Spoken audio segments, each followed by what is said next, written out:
Hello，你好，我係 Valerie，歡迎你翻到嚟我嘅 YouTube channel。啱啱過咗嘅聖誕節，有冇同你摯愛嘅人去邊度散下心咁樣啊？因為最近2025年香港個氣氛都係一般般啦。Anyway 啦，都希望下年社會嘅環境會好一啲啦。今日咧就想同你去一齊去 set up 我哋嘅 Bullet Journal。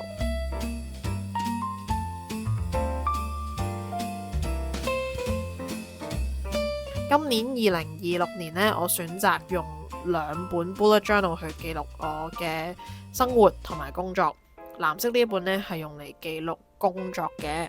首先第一版呢都係一啲嘅月曆記錄啦，不過呢之前都有片去解釋過噶啦。今年呢想仍然繼續要用 Cyclic Planning， 不過 Cyclic Planning 呢我最後決定呢都係用喺工作層面上面。Cyclic Planning 同埋一般嘅 Monthly Planning 有咩分別呢？Cyclic Planning 顧名思義就係用 cycle 嚟到代替月份，而一個 cycle 呢，我決定係用28日去到取代一個月嘅一般30日或者31日。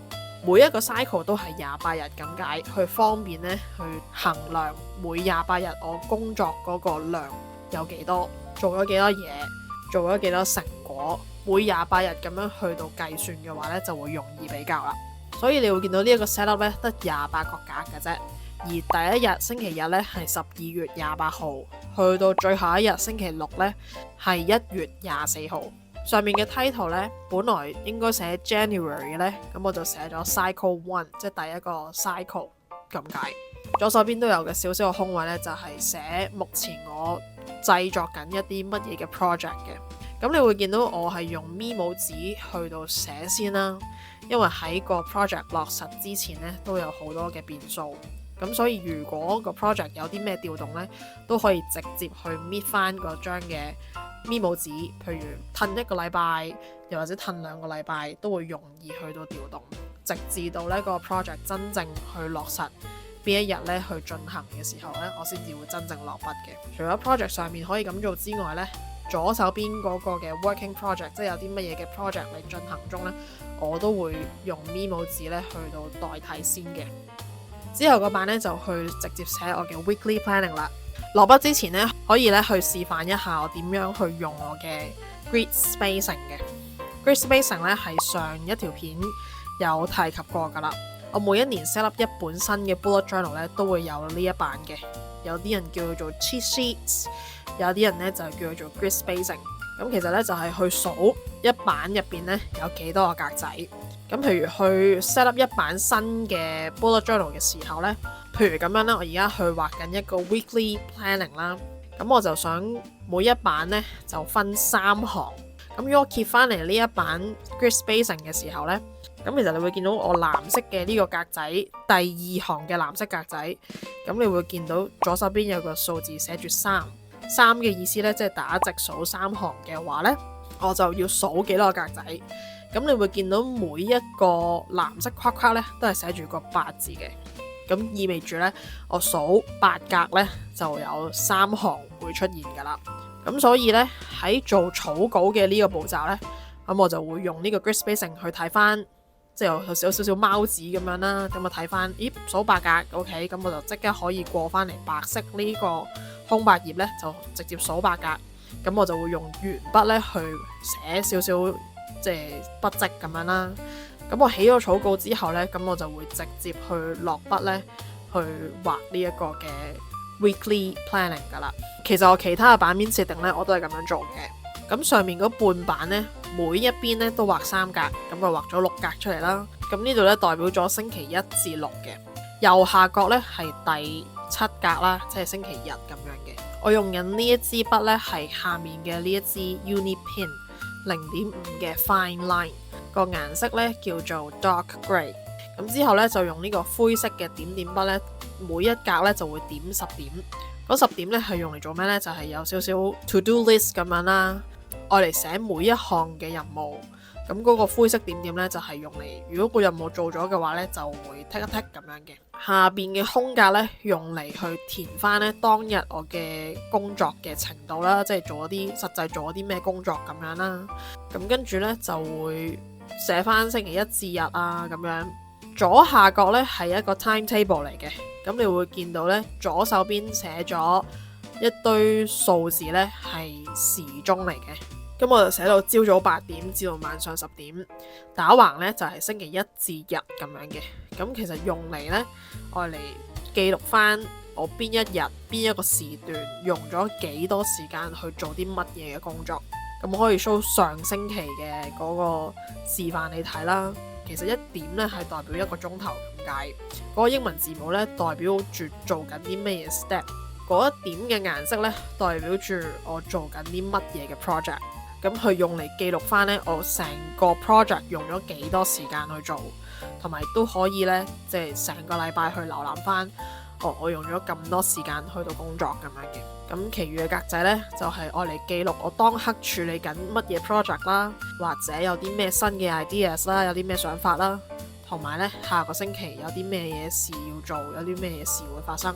咁仲有一個少少嘅月曆，咁啊去顯示翻究竟係呢一個月嘅邊一個星期咁樣。咁啊亦都會用一啲嘅水筆啦，寫翻嗰個星期啦，第一個星期咁解啦，亦都係寫翻嗰個月份啦，1月份啦咁樣。咁之後呢，就會用一啲嘅印仔去吸翻呢一啲嘅數字，就顯示翻係邊一日啦，同埋有少少嘅印仔嘅一啲嘅裝飾啦咁樣嘅。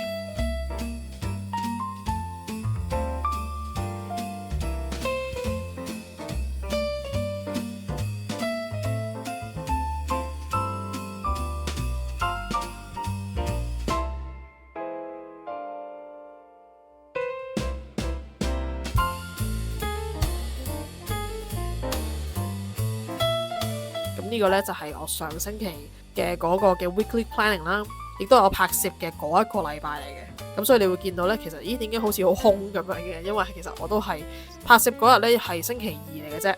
咁呢，呢個就係工作部分嘅 bullet journal 啦。之後呢，就移師到嚟到粉紅色嘅呢一本 bullet journal 就係 for 生活上使用嘅啦。第一版呢，仍然係月曆嘅 planning 嘅，用緊嘅呢支筆呢，都係 Uni 嘅 Uni Pen 0.5嘅 fine line， 用緊嘅呢個顏色呢係啡色啦，正確叫做 Sepia。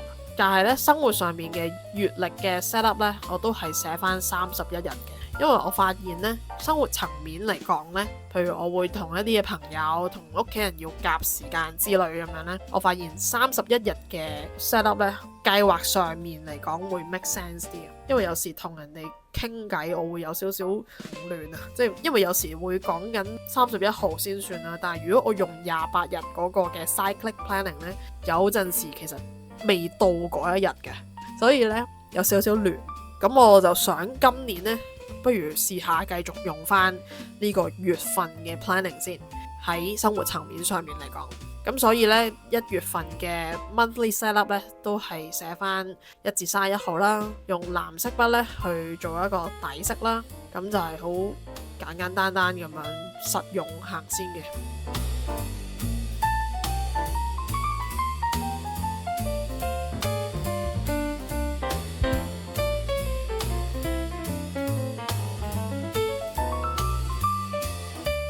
後面嗰版呢，左手邊呢邊呢，就係一個 sleep tracker。咁我嘗試去解釋一下我嘅 sleep tracker 點用啦。其實之前應該有 show 過俾大家睇，都係咁上下嘅用途嘅啫。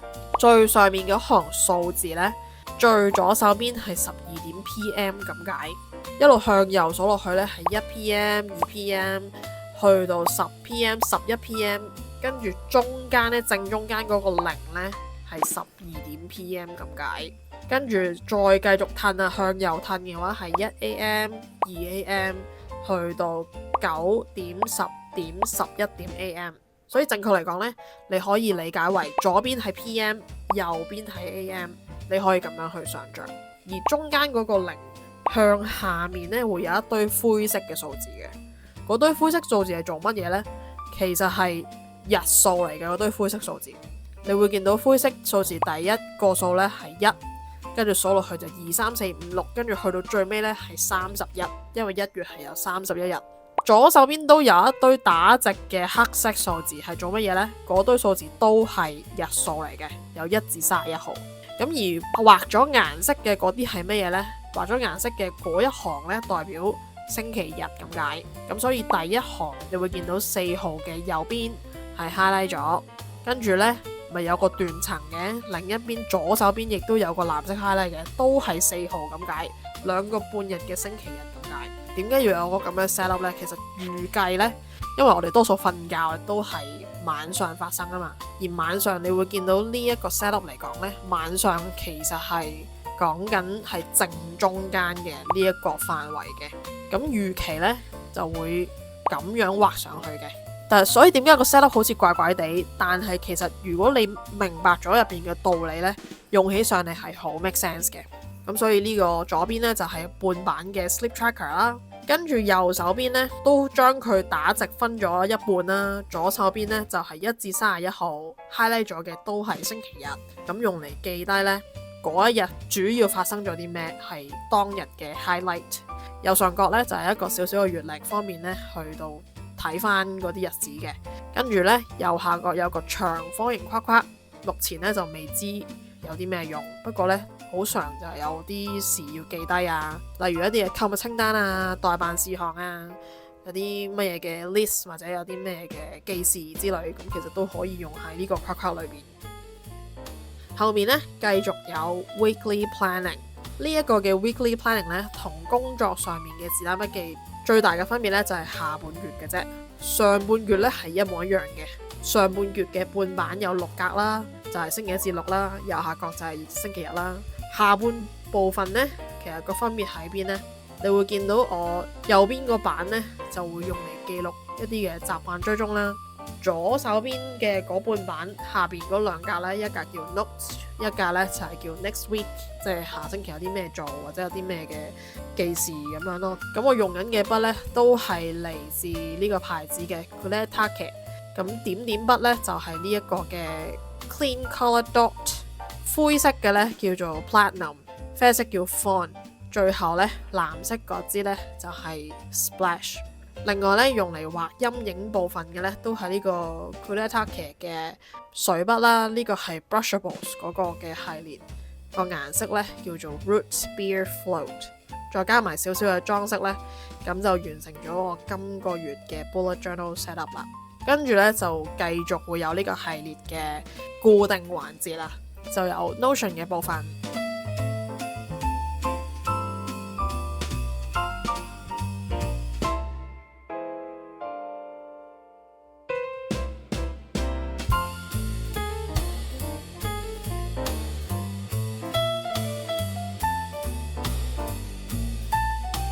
太耐冇做呢個每月重置咧，所以好多嘢都已經冇再 follow 啦。咁喺鏡頭背後呢，我都去盡量用我自己嘅記憶去記得晒今年睇過啲咩戲啦。看我今天怎樣說就3月份睇咗啦，跟住有呢個貓貓的奇幻漂流，咁啊之後再睇苦毒筆啦，仲有送院途中，最有印象當然係上幾個禮拜睇嘅優秀大都會。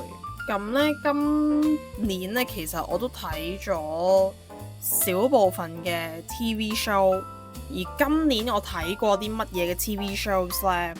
之前有片提及過嘅，我睇呢一本叫做40我就廢嘅時候，有睇過一套呢叫做 Not Dead Yet。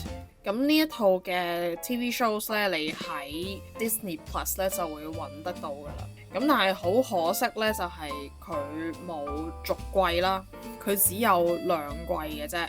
呢套嘅電視劇呢 Not Dead Yet 呢，就係即係 based on 呢一本作品呢，去到做一個即係改編嘅劇集嚟嘅。雖然冇一個 finale 嘅一個結局啦，咁但係其實呢度2季少少地都值得去睇一睇嘅。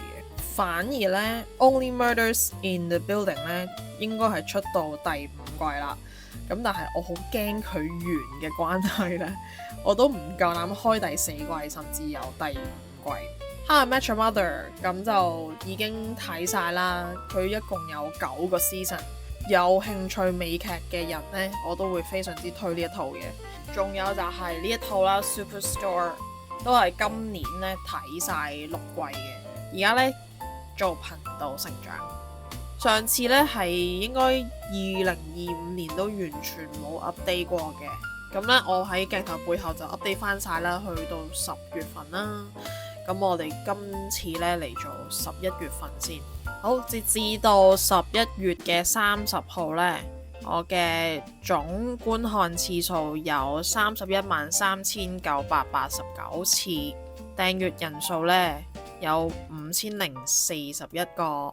咁所以呢，2025年呢，即係呢度至到呢度，咁你會睇到呢，我有2個 milestones 嘅。一個呢就係3月底呢就有4000個訂閱人數啦，跟住去到11月頭呢有5000個訂閱人數啦，咁所以非常之多謝你哋嘅支持啦。無論你係一個新觀眾又好，定係話其實已經一路睇住我成長嘅觀眾都好啦，真係非常衷心多謝有你嚟睇我嘅片，呢個係非常之感動嘅。呢個係絕大部分嘅動力來源嚟嘅，所以非常之多謝你嚟睇我。